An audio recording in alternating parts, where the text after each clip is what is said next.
কাশ্মীরে যে বর্বরোচিত সন্ত্রাসবাদী হামলা হয়েছে তার প্রতিবাদে আমাদের প্রতিবাদ সভা, এখান থেকে কয়েকটা বিষয় আমরা উত্থাপন করছি। এর তদন্ত হওয়া দরকার এবং যে বা যারা এর সাথে যুক্ত আছে একটা অন্য ছাড় পায়। পৃথিবীর যে কোনো প্রান্তে যদি চলে যায় তাদেরকে খুঁজে বার করে তাদের বিরুদ্ধে ব্যবস্থা গ্রহণ করতে হবে। 6 মাসের মধ্যে ফাস্ট ট্র্যাক কোর্টে তাদের বিচার করে ফাঁসি দিতে হবে। ওই যাবজ্জীবন এই পক্ষে আমি নয়, কারণ তাদেরকে আমাদের দেশে রাখলে আমাদের দেশের ডাল ভাত তারা খাবে, আমাদের দেশের জনগণের ট্যাক্সের টাকা তাদের জন্য খরচ করা যাবে না। এবং দেখার বিষয় তদন্ত কে করবে, কদিনে সম্পূর্ণ হয়। কারণ 2019 সালে আপনার পুলওয়ামাতে অ্যাটাক হয়েছিল, আমাদের 40 জনের অধিক সেনাকে শহীদ করেছিল। দুর্ভাগ্য এখন তাই সেই তদন্ত এখনো শেষ হলো না। কাশ্মীরে আমরা দেখেছি যেখানে 1 মিটার 2 মিটার অন্তর অন্তর ফোর্স থাকে, সেখানে এই হামলা কীভাবে সম্ভব? এখন ওখানে 5-10 মিটারের পরে ফোর্স থাকে, আমি যতটুকু শুনেছি, আমি যাইনি এখনো। তো আমাদের দুর্ভাগ্য এটা ইন্টেলিজেন্স ফেলিওর বলে কেন্দ্র সরকার জানাচ্ছেন সর্বদলীয় বৈঠকের সময়, সেখানে শুনলাম। তো অবশ্যই ইন্টেলিজেন্স ফেলিওর, কিন্তু কথা হচ্ছে কেন হলো না হলো, এর পিছনে ফেলিওরের পিছনে কী রহস্য আছে এটা খুঁজে বার করা দরকার। কারণ শুনছি নাকি পাকিস্তান থেকে সে জঙ্গিরা আক্রমণ করে চলে গেল। পাকিস্তান ওখান থেকে প্রায় 250 থেকে 300 কিলোমিটার দূর আসলো, আক্রমণ করলো, মানে শান্তিপূর্ণ নিরস্ত্র আমাদের নাগরিকদেরকে শহীদ করলো, খুন করলো, আবার 300 কিলোমিটার চলে গেল, আমরা তো কিছু করতে পারলাম না। এই বিস্তর অনেক প্রশ্ন থেকে যাচ্ছে। এই প্রশ্নগুলো উত্তর হচ্ছে তদন্ত করলেই আসবে। আমি আশা করছি তদন্ত করে সত্য ঘটনা।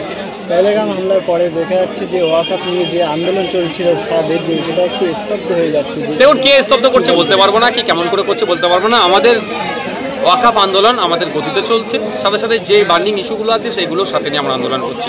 ওয়াকফ বাঁচানোর জন্য, সংবিধানকে বাঁচানোর জন্য যেভাবে লড়াই হচ্ছে, ঠিকভাবে আমার দেশকে, দেশের জনগণকে বাঁচানোর জন্য আমাদের লড়াই চলছে। দেশের জনগণের উপরে যেভাবে বর্বরোচিত আক্রমণ হচ্ছে তারও প্রতিবাদে আমরা সমাবেশ করছি। ওয়াকফ সম্পত্তি আইনের প্রত্যাহারের দাবিতেও আমরা সমাবেশ করছি। এবং সাথে সাথে 26,000 চাকরি বাতিল হয়েছে, ওর মধ্যে অনেক কিন্তু মেধাযুক্তরা আছে, তারা বৈধ পন্থা অবলম্বন করে চাকরি পেয়েছে। তাদেরকে দ্রুত যাতে শিক্ষাকেন্দ্র ফেরত নিয়ে আসে তার জন্য আমরা আছি প্রতিবাদ সভা। রাজ্যের পরিযায়ী শ্রমিকরা বিভিন্ন জায়গায় আক্রান্ত হচ্ছে কাশ্মীরি হামলার পরে, কি বলবেন? আমাদের রাজ্য সরকার কি করছে, হেলথ ডিপার্টমেন্ট কি করছে, লেবার ডিপার্টমেন্ট কি করছে, বিভিন্ন এমপি এমএলএরা শাসক দলে কি ঘুমাচ্ছে নাকি তাকে তেললে? আমি আজকে পরিযায়ী শ্রমিকদের স্বার্থে, যারা উত্তরাখণ্ড থেকে শুরু করে অন্ধ্রপ্রদেশ থেকে শুরু করে আহমেদাবাদ, গুজরাট, মহারাষ্ট্র, ছত্তিশগড়ে যেভাবে বাঙালি শ্রমিকদেরকে শুধু বাংলায় ভাষায় কথা বলছে বলে প্রেশান করার চেষ্টা করছে, তাদেরকে ডিস্টার্ব করছে, তাদের মানে গরু ছাগলের মতো তাদেরকে রাস্তা থেকে যেভাবে নিয়ে যাচ্ছে, এটা নিয়ে আজকে আমি সকাল 12টার সময় গিয়ে আমাদের রাজ্যের লেবার ডিপার্টমেন্টে জানিয়ে এসেছি অবিলম্বে প্রতিটা রাজ্যে একটা করে নোডাল অফিসার নিযুক্ত করা হোক। সেই নোডাল অফিসারের সাথে ওই রাজ্যের মানুষের, ওই রাজ্যে আমাদের কর্মরত যে বাঙালি শ্রমিক আছে তাদের সাথে কোনো রকম ছেড়ছাড় হলে যেন ইমিডিয়েট যোগাযোগ করে, এবং নোডাল অফিসার একটা প্রত্যেকটা রাজ্যের জন্য অ্যাডভোকেটস রেডি করুক। কোনো অসুবিধা হলে লিগালি তাদেরকে সাপোর্ট দিয়ে তাদেরকে যেন রিলিফ করে। এটাও বলি সাথে সাথে যদি বাইরের রাজ্যে আমাদের নাগরিক থেকে যদি অসুবিধা হয়, বাংলার পরিযায়ী শ্রমিকদের যদি অসুবিধা হয়, তাহলে আমাদের রাজ্যে ফিরিয়ে নিয়ে এসে কাজের ব্যবস্থা রাজ্য সরকার করুক। কিন্তু দুর্ভাগ্য, যাদেরকে বিজেপি দালাল বলে তারাই বিজেপির বিরুদ্ধে, বিজেপির রাজ্যে যে অন্যায়গুলো হচ্ছে তাদের বিরুদ্ধে বেশি বেশি করে বলছে। আর যারা বিজেপির বিরুদ্ধে লড়াই করবে বলে স্বঘোষিতভাবে যারা ঘোষণা দিচ্ছে, তারা এই বিজেপির রাজ্যে এগুলো ঘটে যাচ্ছে, মুখে কুলু পেটে রেখে দিয়েছে। এখন প্রশ্ন এখানকার এমএলএ, এখানকার আমাদের রাজ্যের এমএলএ, রাজ্যের মন্ত্রী, রাজ্যের মুখ্যমন্ত্রী কি করছেন? আজকে আমাদের এটাও দুর্ভাগ্য, আমি লেবার ডিপার্টমেন্টে গিয়ে দেখলাম ওখানকার যিনি সেক্রেটারি, যিনি সচিব ওখানে ছিলেন না, উনি আজকে এতে কি বলে দীঘাতে আছেন। আমি চিঠি দিয়ে এসেছি, জানি না ফার্দার কি হবে। যদি না হয় 2-1 দিনের মধ্যে আবার যাবো দপ্তরে।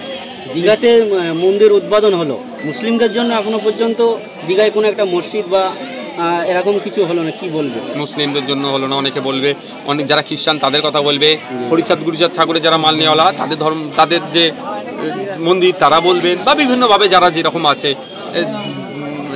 জায়ের থান, গরম থানের কথা বলবে।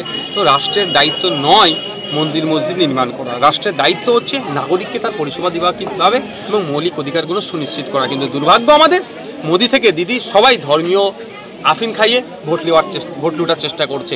এটা হচ্ছে যে আপনি মন্দির বলুন, কেউ বলছে কালচারাল সেন্টার বলুন, যাই করেছে হিন্দু মন পাওয়ার জন্য মমতা ব্যানার্জি এই কাজটা করেছে। কারণ মুসলমান মন না পেলেও বিজেপির ভয় দেখিয়ে শুভেন্দু অধিকারীদেরকে দিয়ে কেন বলছি, শুভেন্দু অধিকারীরা যে ধরনের সাম্প্রদায়িক কথাবার্তা বলে, এতক্ষণ তো জেলে থাকা দরকার, তো তাদেরকে তো আটকাচ্ছে না, মানে তাদেরকে এক প্রকার ছেড়ে রেখেছে। এই ভয় দেখাও, এই ধরনের কথা বলে মুসলমানরা তৃণমূলের কোলে উঠে যাবে, আর অল্প কিছু হিন্দু ভোটের দরকার, সেভাবে পাবে কি করে?